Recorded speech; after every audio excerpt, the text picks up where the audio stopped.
Welcome back to Old School Sports and our Out of the Park Baseball 24 playthrough of the Buffalo Wings. We are at the beginning of free agency for the 2036 to 2037 offseason, and I think our Buffalo Wings are unlikely to be major players in free agency this year. We do have potentially 24 million-ish dollars to spend, and there are some interesting players to potentially spend it on. But I think we are likely to play in the lower end of the market this year, even though we are a team that just won the World Series and has been to the playoffs 9 straight years, and our goal is certainly to compete for another title this upcoming season. But thinking a little more strategically around the medium to long term, I think it may be a better decision to not go crazy in free agency this year. If we were to go for the high end of the market, bringing back Shamar Jenneret, who's led the league in ribbies 3 straight years while he was a member of our team but opted out of his contract, is one way to go. Colton Sims, a third baseman, is another big bat. Either of those players would likely require more than we have to spend, but we could make some other trades and or tweak our scouting and development budgets to get them on board. And then there's also Joey Moore, who was with us a few years ago when we won our first World Championship. Picked him up from Boston, and he joined us here in Buffalo, where he wasn't incredible for us during the regular season, but had some big hits for us in the postseason on the way to our first World Series championship. But I don't think we're going to go in any of those directions. And although there are some big time pitchers available, most notably relievers, including Chris Staten, who was our closer briefly for a couple months a season ago. If we were to go after a pitcher, it would probably be a starter.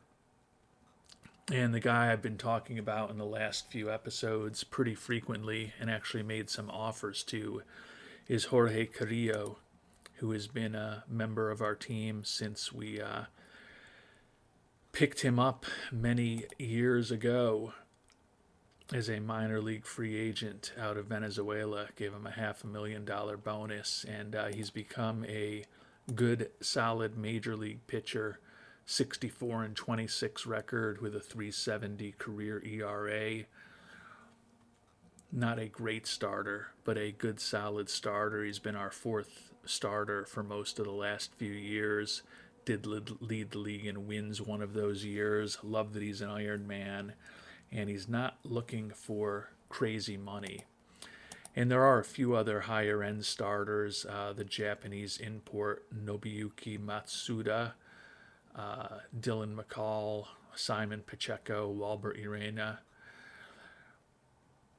But the other thing we need to think about, and many of you have noted this in comments in previous episodes, is that although we did bring back Deshaun Seifu already for $25 million a year for the next 5 seasons,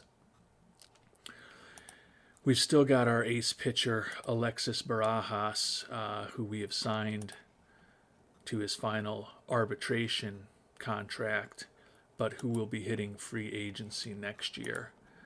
And right now he's looking for about $29 million a year for 7 years. I wouldn't be against giving him a 7-year contract at his age. Just turned 28, and he does have Iron Man injury proneness, coming off of perhaps the best year of his career, 17-7 with a league best 2.39 ERA. But because he's likely to ultimately take $25 to $30 million to spend, and we gave up a lot of capital in terms of big-time major league players and a couple pretty good prospects, in addition to a lot of not-so-good prospects to bring him on board, want to ensure that we lock him up for the long term. So although I could make a big splash, say I spend $20-25 million in free agency this year, unless it's a 1 year deal, that's going to leave me with only about maybe $10 million if I'm lucky for extensions next year. And we know that we're going to need to be spending, as I said, 25 to 30 and possibly closer to 30 million a year to bring Barajas back. So when all is said and done, the initial plan, and these plans can change, is to be playing at the lower end of the market. Given that Carrillo is a good, solid pitcher, and I love his stamina and health. I love the personality in the clubhouse. I love that he throws in the high 90s. And honestly, the 14.6 million he's looking for right now is less than the 15.5 million he was allegedly looking for before he hit free agency. He is looking for 7 years now. But my thought is we're going to have to move on from someone who's come up in our system at some point. And right now, thinking about our pitching staff, we've already signed Sincere, Shazier, and Juan Estrada to extensions. We want to sign Barajas to an extension. Isidro Ochoa is making the minimum this year and then likely to start making more next season. Right now targeted to make about $3 million in arbitration. And then we are holding out hope that Alexis Mendoza, one of the better prospects in our system, one of the better prospects in baseball, looks kind of the way he looks now after recovers from that torn labrum he had a year ago, and think he could be a very effective replacement for Carrillo if he is what he was before the injury. So although I'd love to keep all 4 of those guys together, honestly, the 5 guys who have been our pitching staff for the last 2+ years, I think in terms of thinking a little longer and a little more strategically, saving up the money to ensure we have the funds to bring Barajas back for the long term is probably the logical way to go. If Carrillo for some reason lingers on the market for a couple of months and his price drops materially, we could certainly be players for him.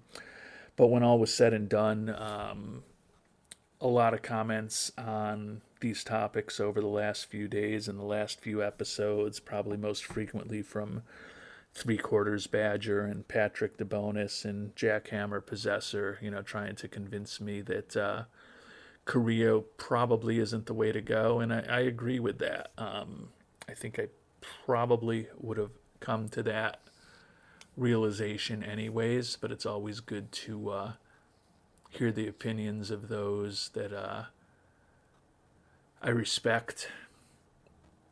So appreciate the input on Carrillo. It will be a little weird for me to potentially not be spending a good chunk of the money that we've got available to us. Could add more in scouting and player development, but we're at the point in both of those where incremental dollars aren't going to add tons of value. So most likely it'll give us an opportunity to maybe pick someone in the 4th or 5th round of the draft who's looking for wacky money and who falls because of it. And again, there's a lot that can change over the course of free agency. If one of the big players just happens to linger on the market for some reason and their price comes way down, we certainly can pounce and then worry about what to do with Barajas a year from now. But at this point, I think the plan is to be a little less active in free agency this year, particularly at the middle to higher end of the market, and try to position ourselves so that at some point over the next 12 months, we are able to get Barajas locked up before he gets into a position where he could file for free agency a year from now.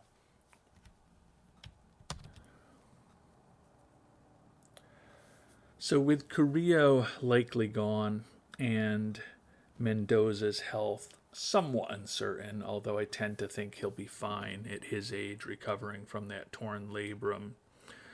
We do need an arm to potentially help in the rotation, or more likely be a long reliever, an occasional spot starter for us. And as I talked about in the last episode, Eddie Mosley is the bargain on the free agent market this year among starting pitchers.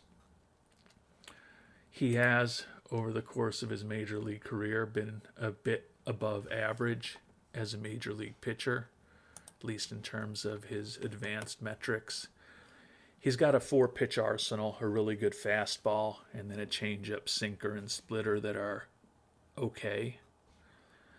Good personality in the clubhouse, good movement on his pitches, and extreme ground ball tendencies, throws in the mid-90s.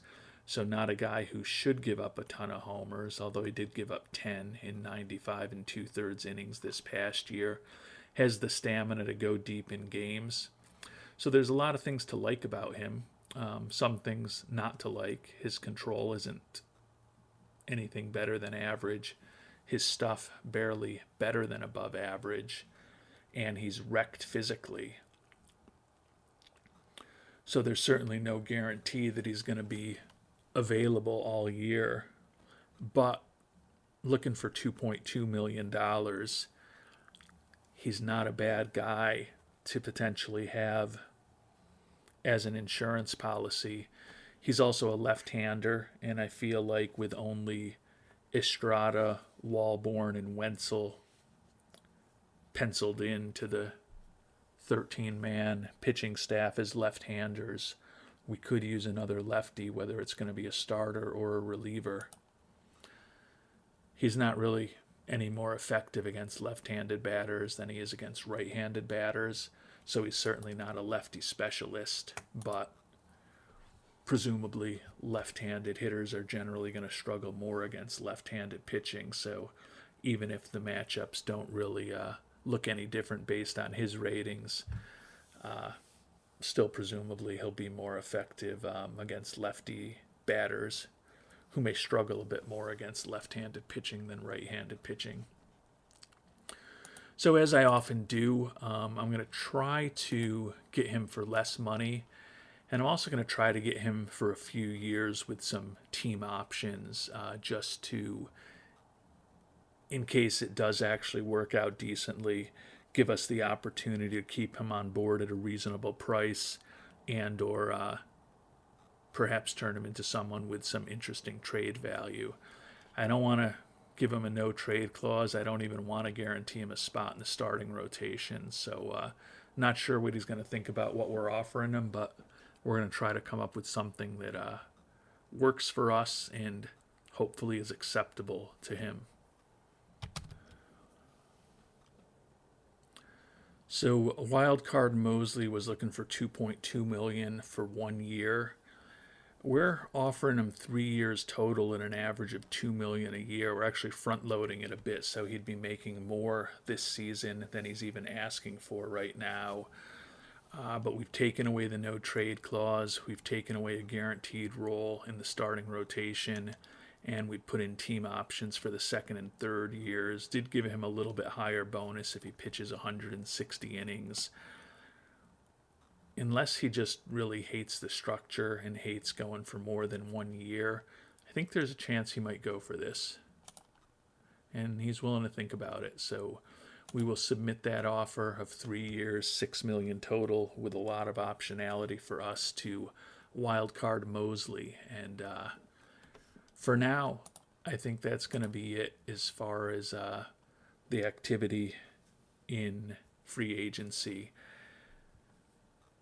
We'll continue to visit with Barajas, see if at some point over the offseason or perhaps during the regular season he's looking for a bit less money than he is now for an extension, but like the opportunity to maybe lock him up for the medium to long term and use all of this money that we've got available for extensions in 2038 at some point to ensure that Mr. Barajas is with us for years to come, because he is certainly a more differentiated pitcher than Mr. Carrillo is, who will be moving on from most likely.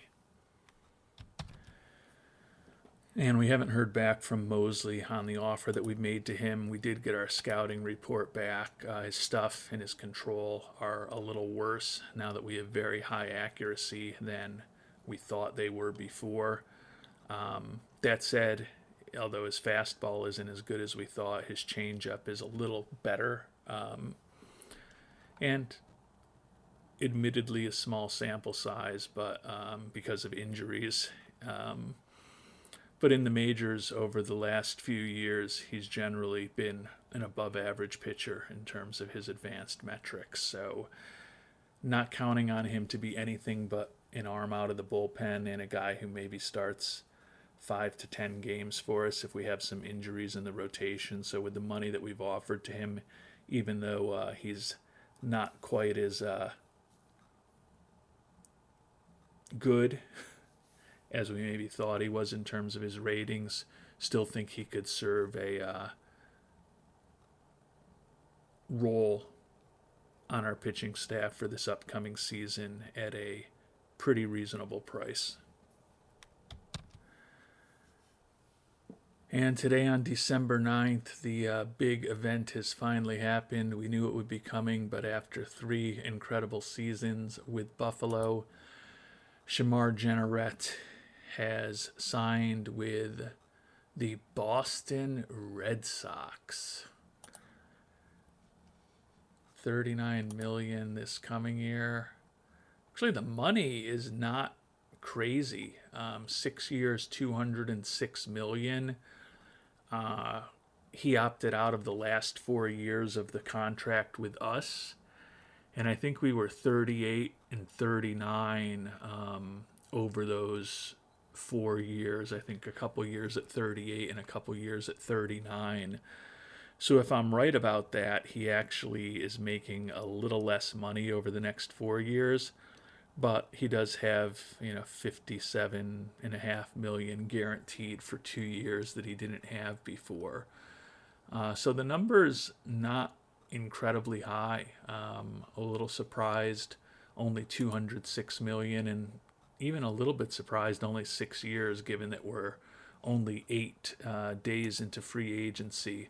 Would have thought that he might work the market a little longer and a little harder and a little more aggressively than he did. But Jenneret is gone. Fan interest almost crashed.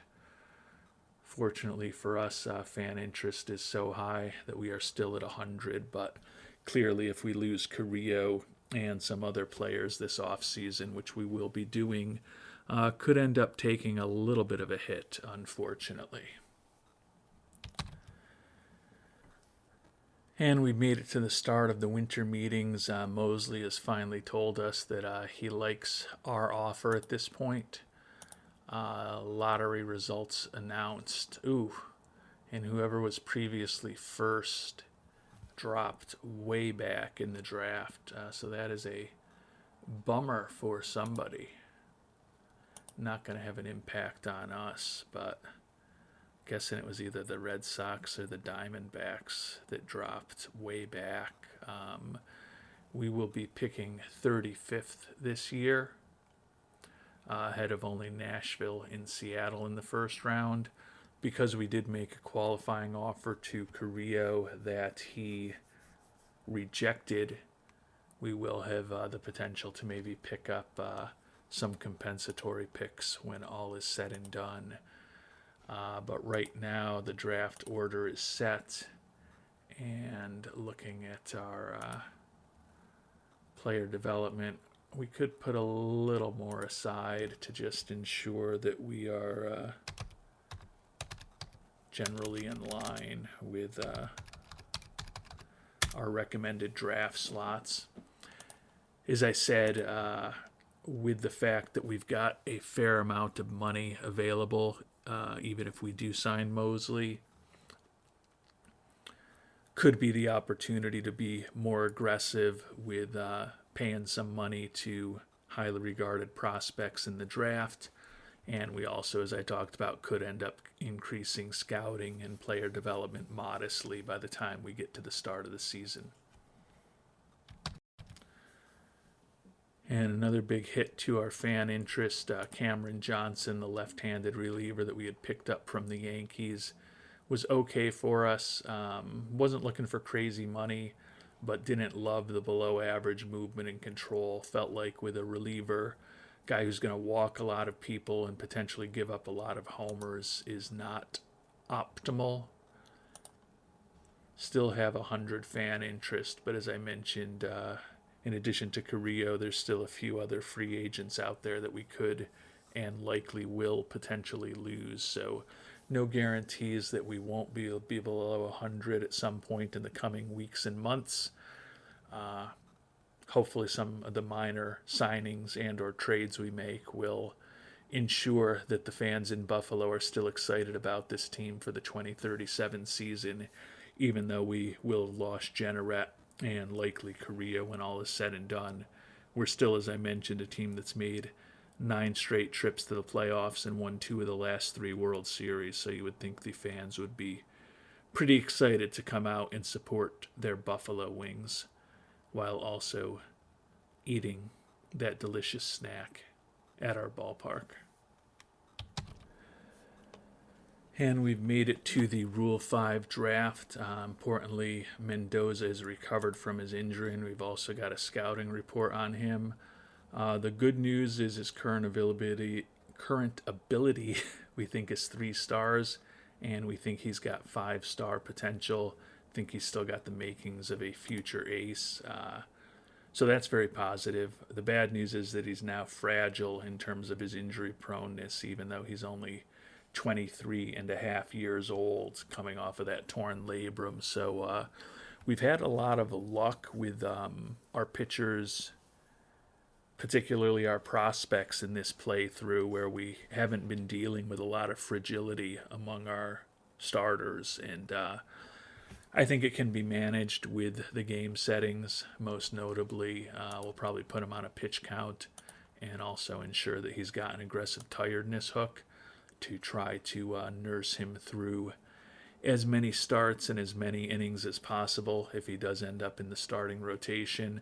Won't know for sure exactly what he is until he starts playing again in spring training and likely AAA or the majors at the beginning of next year.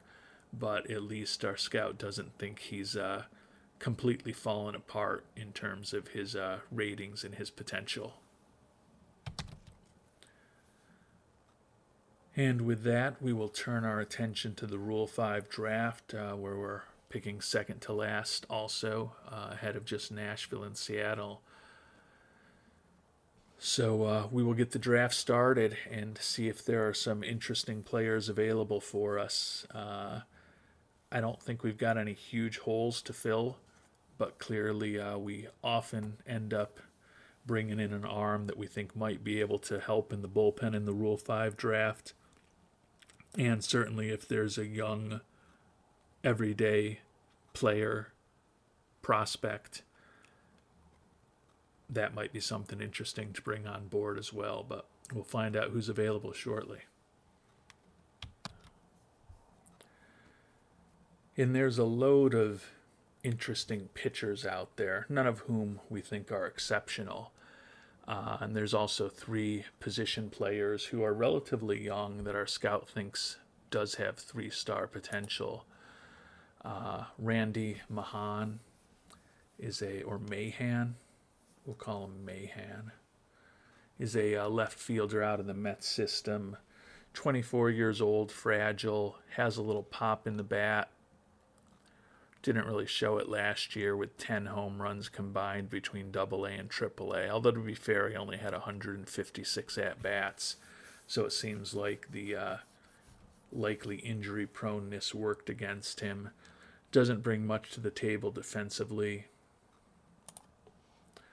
Does look like he'll be much more effective against right-handed pitching than left-handed pitching. He's basically unplayable against left-handed pitching. Not all that exciting to me. Sam Owens, a first baseman. Another guy, not the most talented defensive player I've ever seen in my life, did combine for 24 homers last year between high A, double A, and triple A. Another left-handed hitter. Looks like he could be better against right-handed pitching than left-handed pitching, certainly. First baseman without a ton of power right now. Not all that exciting to me. And then there's Jorge Rojas, 22-year-old first baseman. Another guy who's problematic defensively. Has some pop with 33 homers in Double A last year. Another guy who's a left-handed batter, much better against right-handed pitching than left-handed pitching. Kind of most interested in Rojas if I were to bring one of these guys into camp. I don't know that we've got a real spot for him, given that we have so many guys who are kind of first basemen / DHs, and he can't play the outfield. But those are the three highest potential prospects that are out there. I'm going to spend a little more time looking at other players, prospects, and non-prospects as well. And then we'll check in and see what our scout thinks we should do.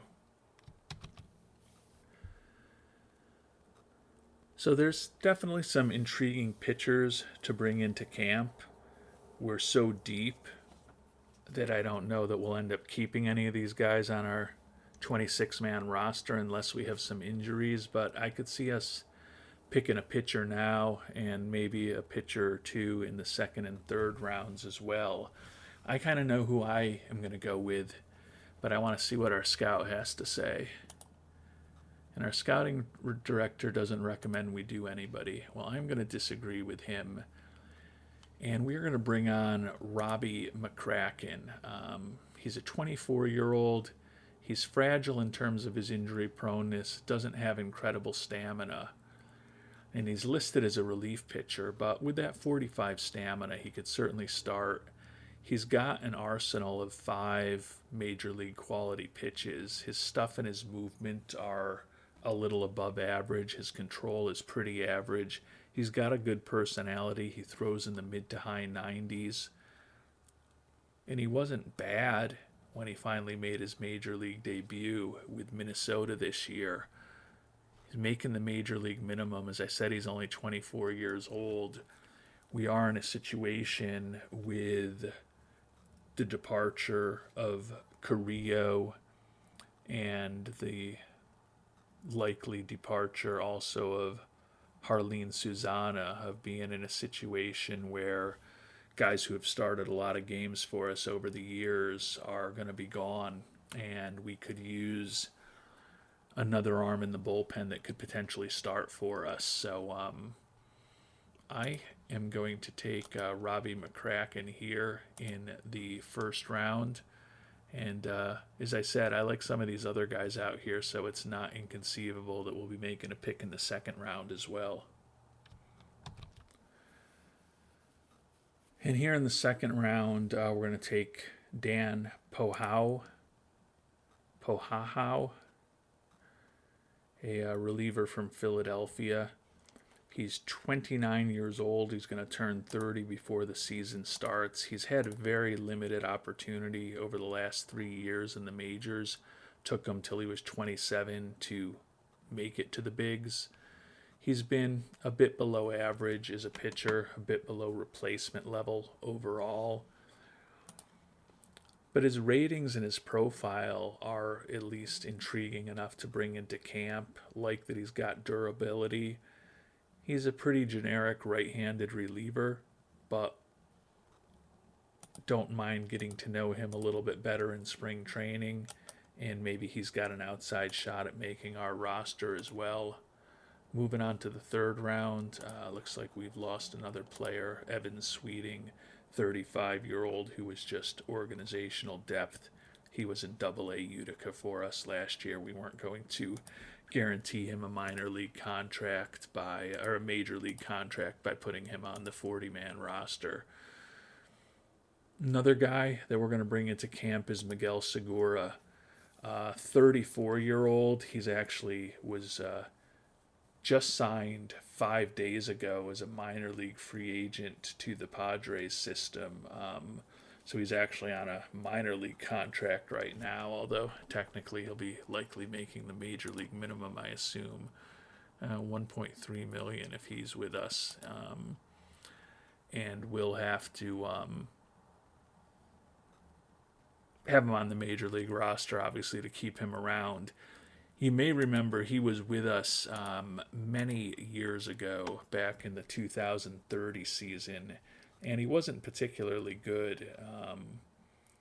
486 ERA, 2-1 record with one save in his one season for us. Now his Sierra was a run below his ERA, and his FIP minus was pretty solid, even though his ERA plus was not. He's fragile. He's 34 years old, another right-handed arm. No guarantees that we'll end up keeping him around, but another body and arm for camp. And in the fourth round, we're going to bring one final arm into camp. Edgar Tovar, 25-year-old out of Venezuela. Like his durability, not the greatest stamina in the world, but he is a guy who we think has 6 major league quality pitches, including a really good sinker. Don't think his stuff overall is exceptional, but we also only have high scouting accuracy on him, so there's a chance he looks a little better, or a little worse when we get to know him a little better. He is 25 years old, has been in the majors a little bit each of the last 2 years, hasn't been incredibly productive while he's been there, particularly this past year. But an extremely small sample size. Think in a most likely scenario, we end up keeping 0 or 1 of these Rule 5 pitchers that we picked up out of the 4 of them, but don't mind adding a little bit of organizational depth to our pitching staff and get a good look at a lot of guys who could certainly help the back end of our rotation and or the back end of our bullpen in spring training. And as the calendar turns to the new year, we have gotten Eddie Mosley signed. So between bringing Mr. Mosley on board with the contract with a lot of options, plus all of the pitchers that we picked up in the Rule 5 draft, feel like we've done what we needed to do to replace Carrillo and Susana and some of the other pitchers that we'll end up losing in a very cost-effective way. So that is positive. Get Mr. Mosley put right onto the active roster. Listen, we've still got lots of money to potentially spend. I don't know exactly who we're going to spend it on other than potentially Mr. Barajas. Check in on what he's thinking. Looking for a little less than $29 million for 7 years, so not sure if that's a change at all. If it is a change, it's not a substantive change to where he was at the start of the episode. So before we finish this one off, I'm going to take a quick look at some of the top international amateur free agent prospects. It is kind of a weird year. Not as much depth as I've seen in some years, but some very high-end talent. Among the pitchers, there's 3 who stand out. Juan Asensio, 16-year-old from the Dominican. If that changeup develops, he could be a really good starter. If it doesn't, he's probably a really good reliever. Juan Rojas, a 17-year-old out of the Dominican. Think that his fastball and his curve could be exceptional. Looks like a guy who could have a 3 to 5 pitch arsenal of major league pitches. His stuff's going to be off the charts. Movement and control, both just average if he fully develops. Good stamina, good at holding runners. And then David Lozaya, another 17-year-old out of the Dominican. He's going to be reliant, if he's going to be a starter, on that changeup developing. But think that his stuff, his movement, and his control could all be well above average. So 3 interesting-ish pitching prospects. And then among the batters at the very high end, it's kind of a similar thing. Just 4 guys who we think have 3-star or better potential at this point. El Banco Guerreri, 16-year-old third baseman out of the Dominican. Looks like he could be a useful major league bat, durable, pretty mediocre defensively, some nice personality traits. Not the most exciting prospect in the world. Luis Ortuño, 16-year-old center fielder, almost 17, out of the Dominican. He will be 17 by the time the signing period opens. Has a decent outfield range, decent speed, although he's not particularly proficient in adept on the base paths. Like his durability, and think the bat could be interesting, although he's never going to draw a ton of walks. And then there's the 2 4.5-star prospects, an Aussie and a South African, interestingly. A couple of left-handed hitting right fielders. Vaughn Duncalf is the 16-year-old from the land down under. Looks like a corner outfield with that arm. Certainly see why he's in right. Potentially interesting bat if it fully develops. And then Harley Bloggs is the 17-year-old out of South Africa. Another guy with a nice arm, decent error rating, not great range. Looks like his bat could be, if it fully develops, it's good. Looks like it could certainly be an interesting bat. So no one that jumps off the page to me as an absolute can't miss international amateur free agent prospect. Have to decide whether, with just a limited amount of really high potential talent, at least according to our scout, and we'll still get one more opportunity to run 10 players through camp before we have to make a decision in our next episode in a few weeks. Have to decide whether we want to just chase one of the bigger, higher end prospects and likely spend every penny we have on them, because there's going to be a lot of money chasing only a handful of top tier prospects. Or is this a year where it makes more sense to try to sprinkle in 4 or 5 prospects who aren't necessarily as high end, but just hope that, given that we don't really know tons about any of these players, bring a few more into our international complex and eventually our minor league system, and hope that there may be a diamond in the rough out there for us to consider. We'll take a look at the other 3-star pitching prospect, Juan Picado, 16-year-old out of Panama, a guy who definitely looks like he would end up as a reliever in the majors. So Mungo Picado, another guy that we'll consider. Before we finish off, we'll just take a quick look at the top free agents who are still available. Among relievers, Jackson Fristow. Don't feel like we need to sign a reliever.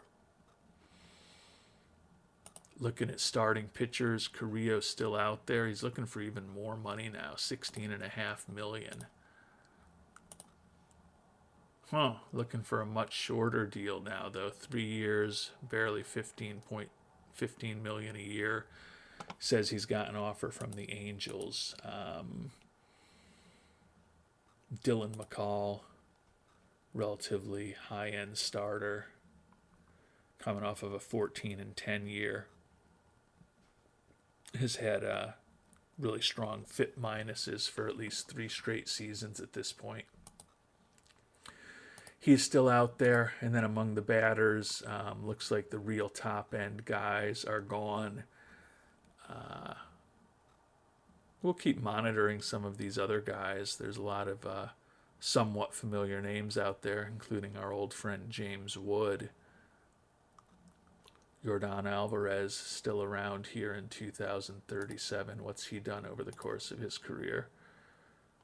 Led the league in homers a couple times, 2026 and then 2034. He's wrecked physically, but 270 average, over 500 homers. Got an outside chance of getting 1,500 ribbies if he plays another 2 seasons. So, actually, if he plays another 2 full seasons, he probably will get to 1,500 ribbies. So he's had a very nice career, borderline Hall of Fame career. Sad to have to say the guy with 521 homers is a borderline Hall of Famer, but I think that's the way the game is moving these days with all the home runs people are hitting. So there are still definitely some interesting guys for us to think about, particularly if we don't have to make a long-term commitment to any of them. So if you've got thoughts on people we should investigate, paths we should consider going down, always interesting to hear those in the comments. And we'll tackle international amateur free agency as well as regular free agency in continued depth in our next episode. Until then, thanks so much for watching and hope you have a great day.